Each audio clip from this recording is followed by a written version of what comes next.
बिस्मिल्लाहिर्रहमानिर्रहीम। सर कासिम आपकी खिदमत में हाजिर है। आज आपको बताने जा रहा है कि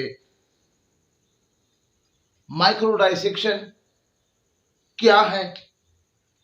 और आज का हमारा लेक्चर नंबर 8 डाइसेक्शन के हवाले से मैं आपको बहुत ही आसान अंदाज में माइक्रो डाइसेक्शन के हवाले से उसकी डिफिनीशन, उसका प्रोसीजर, उसके टाइप और आखिर में फिर मैं आपको इंपॉर्टेंस बताऊंगा।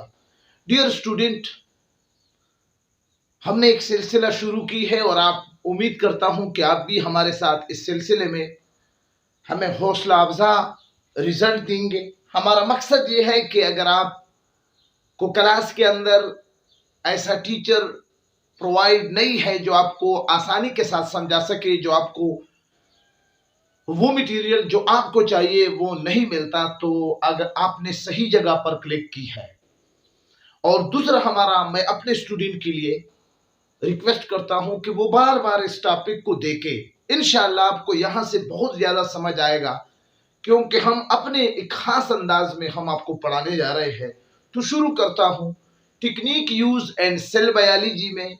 इससे पहले हम staining, cell fractionation, chromatography, electrophoresis, spectrophotometry और टिश्यू कल्चर को पढ़ चुके हैं। और आखिर तकरीबन 7 जो यहां पर है वो क्या है, वो हमारे साथ है माइक्रो डाइसेक्शन का।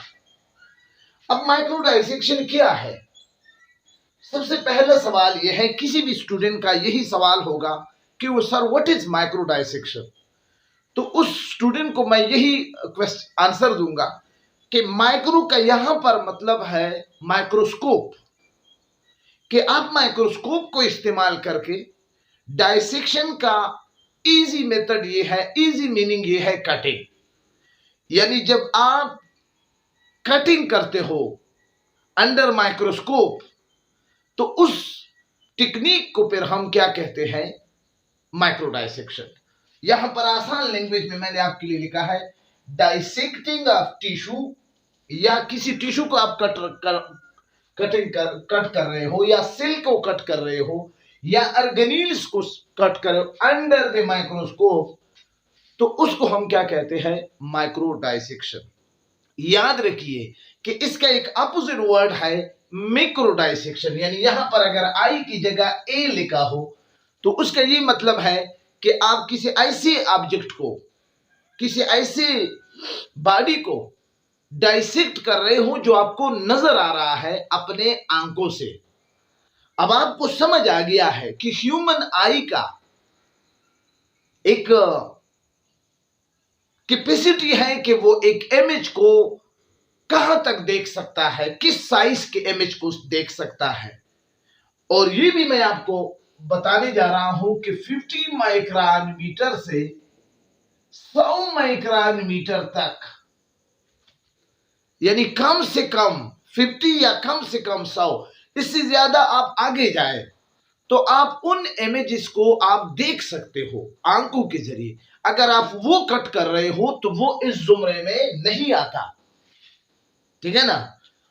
माइक्रो डाइसेक्शन 50 माइक्रोमीटर से कम साइज के इमेज को जब आप कट कर रहे हो, कोई सेल है, आपको पता है कि सेल का साइज क्या है, 40 माइक्रोन मीटर है। अब आप सेल को कट कर रहे हो या टिश्यू को कट कर रहे हो, लेकिन आपको वो नेकेड आई से नजर ना आए, इसमें शर्त ये है, ठीक है ना। ये चीज आपके ज़हन में होनी चाहिए कि अगर आपको नेकेड आई से कोई चीज नजर आ रहा है और आप उसको कट कर रहे हो तो ये माइक्रो डाइसेक्शन के जुमरे में नहीं आता, ठीक है ना। वो मिक्रो डाइसेक्शन है।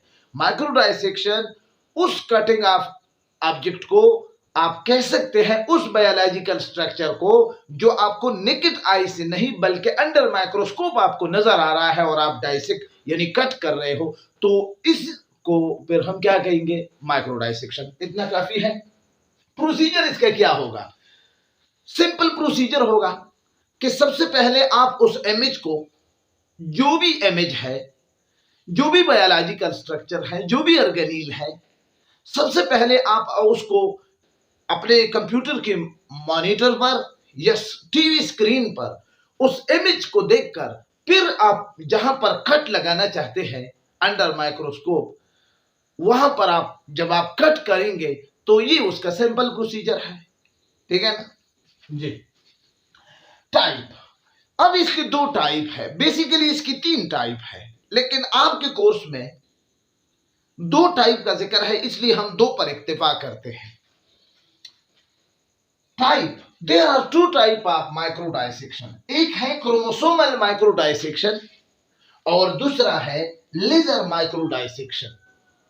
तो जब आप क्रोमोसोम को under microscope by fine glass of needle के जरिए डायसेक्ट कर रहे हो तो इसी को कहते हैं क्रोमोसोमल माइक्रो डायसेक्शन।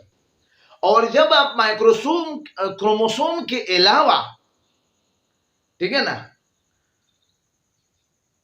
या आप अंडर माइक्रोस्कोप किसी स्मॉल स्ट्रक्चर को, किसी स्मॉल ऑर्गेनील को, किसी स्मॉल बायोलॉजिकल स्ट्रक्चर को बीम ऑफ रेस यानी लेजर के जरिए जब आप डाइसेक्ट कर रहे हो, यानी यहां पर आपने इमेज को टीवी स्क्रीन में फिक्स कर लिया, अब आपने क्या कर लिया, की दबा लिया, लेजर उस पे छोड़ दिए, बीम ऑफ रेस छोड़ दिए, तो उस लेजर की कटिंग की वजह से जो इमेज, जो बायोलॉजिकल स्मॉल स्ट्रक्चर वो जब डाइसेक्ट हो जाता है तो फिर हम उसको क्या कहते हैं कि ये लेजर माइक्रो डाइसेक्शन है। याद रखिए कि क्रोमोसोमल माइक्रो डाइसेक्शन में बाज़ औक़ात क्रोमोसोम के अंदर कुछ सेल या कुछ बिंड वो इर्रेगुलर फंक्शन देते हैं, जिसकी वजह से किसी आदमी को, किसी शख्स के अंदर उस सेल में प्रॉब्लम पैदा हो जाती है। तो उस प्रॉब्लम को दूर करने के लिए फिर हम क्रोमोसोमल माइक्रो डाइसेक्शन करते हैं। मैं आपको समझाता हूं, ये मिसाल के तौर पर एक क्रोमोसोम है और आपको ये भी पता है कि हर स्पीशी के अंदर each and every species have own number of chromosome. For example human being में क्या है, 46 है। अब ह्यूमन बीइंग का एक क्रोमोसोम मिसाल के तौर पर एक जगह पर क्या है, यहां पर एक बेंड पैदा हो गया। इस बेंड के अंदर इसका फंक्शन इस सेल को नुकसान दे रहा है, ठीक है ना। तो अब इस बेंड को डाइसेक्ट करना अब हमारी जरूरत बन गई है। जब हम इस क्रोमोसोम को अंडर माइक्रोस्कोप क्या करते हैं, with the help of fine glass needle dissect करते हैं, तो हम फिर इसको क्या कहते हैं कि ये क्रोमोसोमल माइक्रो डाइसेक्शन है। इसके अलावा डियर स्टूडेंट, इंशाल्लाह इसी वीडियो के डिस्क्रिप्शन में मैं आपको क्रोमोसोम पर मैंने एक बहुत ज्यादा बेहतरीन टॉपिक अपलोड किया है। अगर आप जानना चाहते हैं कि व्हाट इज क्रोमोसोम, तो फिर इंशाल्लाह उस डिस्क्रिप्शन में आप जाकर वहां पर लिंक होगा, वहां पर आप उसको भी देख सकते हो। ठीक है।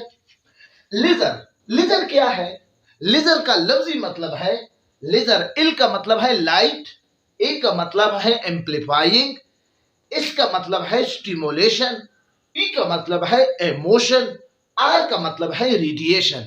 Light, amplifying, stimulation, emotion of radiation, यानी ऐसा बीम ऑफ रेज जिसमें अल्ट्रावायलेट रेज हो, इंफ्रारेड रेज हो, नाइट्रोजन रेज हो, ठीक है ना, वो सब मिलकर, आपको मैं इससे पहले बता चुका हूं कि अल्ट्रावायलेट रेज उस रेज को कहा जाता है जिसकी वेवलेंथ 185 नैनोमीटर से 400 नैनोमीटर तक होगी, तो उसको हम कहते हैं अल्ट्रावायलेट रेडिएशन रेज।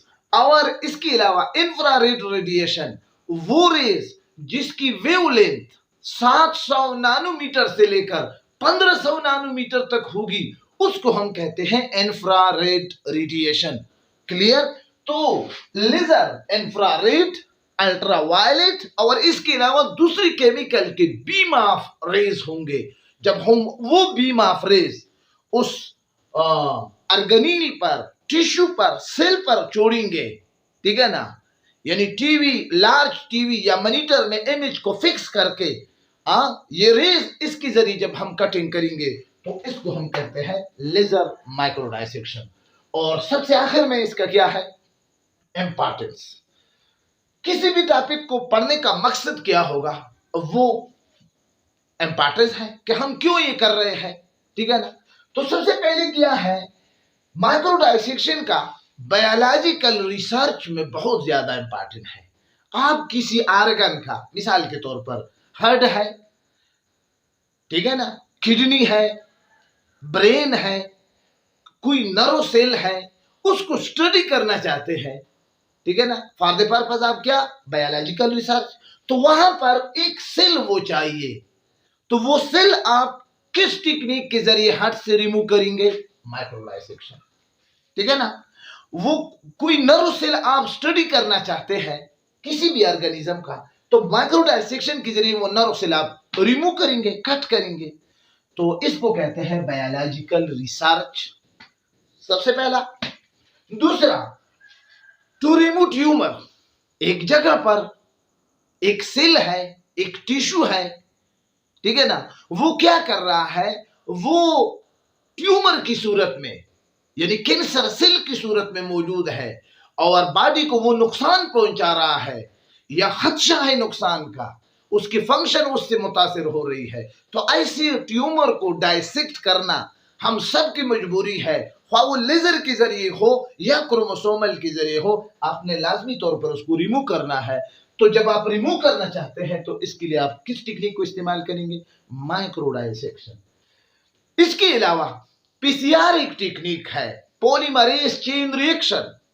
इस टेक्निक के लिए आपको एक सेल बहुत ज्यादा तादाद में चाहिए, ठीक है ना, कोई ऑर्गन, कोई टिश्यू बहुत ज्यादा तादाद में अगर आपको चाहिए, तो आप एक सेल से पीसीआर की टेक्निक के जरिए बहुत ज्यादा सेल आप आइसोलेट कर सकते हो।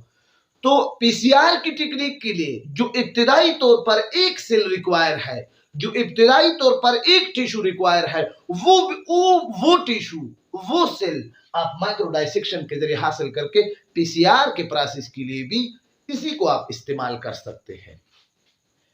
फोरेंसिक, आपको पता है कि क्राइम को साइंटिफिक अंदाज में उसको कैचअप करना, उसको पकड़ना, ये फोरेंसिक है। तो फोरेंसिक में भी माइक्रो डायसेक्शन फोरेंसिक के लिए भी इस्तेमाल किया जा सकता है। एनुअल रिंग ऑफ प्लांट, आपको पता है कि प्लांट हर साल अपने एक स्टेम के जरिए इसी तरह उसका एक रिंग होगा। मिसाल के तौर पर ये ट्री रिंग है, तो इसको हम कहते हैं कि ये क्या है, इसके 3 एनुअल रिंग है, हर साल उसमें एक रिंग का इजाफा होता है। इस एनुअल रिंग को की स्टडी के लिए आप माइक्रो डायसेक्शन की टेक्निक को क्या कर सकते हैं, इस्तेमाल कर सकते हैं। इसके अलावा to determine irregular bent of certain disease, मुख्तलिफ बीमारियों के क्रोमोसोम के अंदर, ये क्रोमोसोम है, ये किसी एक बीमारी का क्या है, इर्रेगुलर बेंट है। अब इस बेंट को क्रोमोसोम से रिमूव करना लाजमी है। तो इस बेंट को जब हम रिमूव करते हैं तो उसके लिए हम कौन सा टेक्निक इस्तेमाल करते हैं, माइक्रो डायसेक्शन। डियर स्टूडेंट, यही था माइक्रो डायसेक्शन के हवाले से। फिर भी अगर आपका कोई कंसेप्ट बाकी है, आखिर में एक जर्मन पैथोलॉजिस्ट 1976 में उसने इसको इन्वेंट किया था, लेकिन कुछ किताबों में नाम पर मुबहम है, इसलिए मैं नाम बताने से गुरेज कर रहा हूं। बहरहाल एक जर्मन पैथोलॉजिस्ट था, ये आज से तकरीबन 40, 45, 50 साल पहले उसने इस टेक्निक को क्या किया था, इन्वेंट किया था या डिस्कवर किया था। आपको मैं आखिर में ये बात भी बताने जा रहा हूं कि हम अपनी तरफ से कोशिश करते हैं कि आपको आपके लेवल के मुताबिक इंफॉर्मेशन दे। इंशाल्लाह ये वीडियो आपके लेवल के मुताबिक ये काफी है, इसी पर आप इक्तिफा करें। इंशाल्लाह अगर इतना आप सीखेंगे तो ये आपके लिए एफएसी लेवल, फर्स्ट ईयर के लेवल पे आपके लिए काफी है। इससे ज्यादा आप कोशिश न करें, ठीक है ना। और इसके अलावा वीडियो को देखने का बहुत बहुत शुक्रिया। लाइक तो बनता है कि हम आपके लिए इतना मेहनत करते हैं, आप लोगों के लिए वीडियो शूट करते हैं, वीडियो लेक्चर शूट करते हैं। लाजमी तौर पर अगर आपने अभी तक सर कासिम के इस चैनल को सब्सक्राइब नहीं किया है, एज ए बायोलॉजिकल एक्सपर्ट, इंशाल्लाह आपका सर आपको बहुत ज़्यादा फैसिलिटेट करेंगे। और हम अपनी तरफ से कोशिश कर रहे हैं जहां पर कमी हो वीडियो में, या लेक्चर में हम कोशिश कर रहे हैं कि उसको हटा दें और बेहतर से बेहतर की जस्तजू में इंशाल्लाह हम आगे जा रहे हैं। आप लोगों का बहुत बहुत शुक्रिया मोहब्बतों का, और बहुत ज़्यादा मेरे पास अल्फाज नहीं है कि मैं वो अदा कर सकूँ। और इसके अलावा आपका अगर कोई सिस्टर है या आपका दोस्त है या आपकी कोई फैमिली में उसकी मजबूरी है कि उसका वो बायो पढ़ना चाहती है या पढ़ना चाहता है, तो उनके साथ भी वीडियो को लाजमी तौर पर शेयर करें। बायोलॉजी की जितनी भी ग्रुप है फेसबुक पर, व्हाट्सएप पर, वहां पर इस वीडियो को शेयर करना न भूलिए। इजाजत चाहता हूँ, मिलता हूँ इंशाल्लाह नेक्स्ट टॉपिक के साथ। और thank you for watching my video. खुदा हाफिज।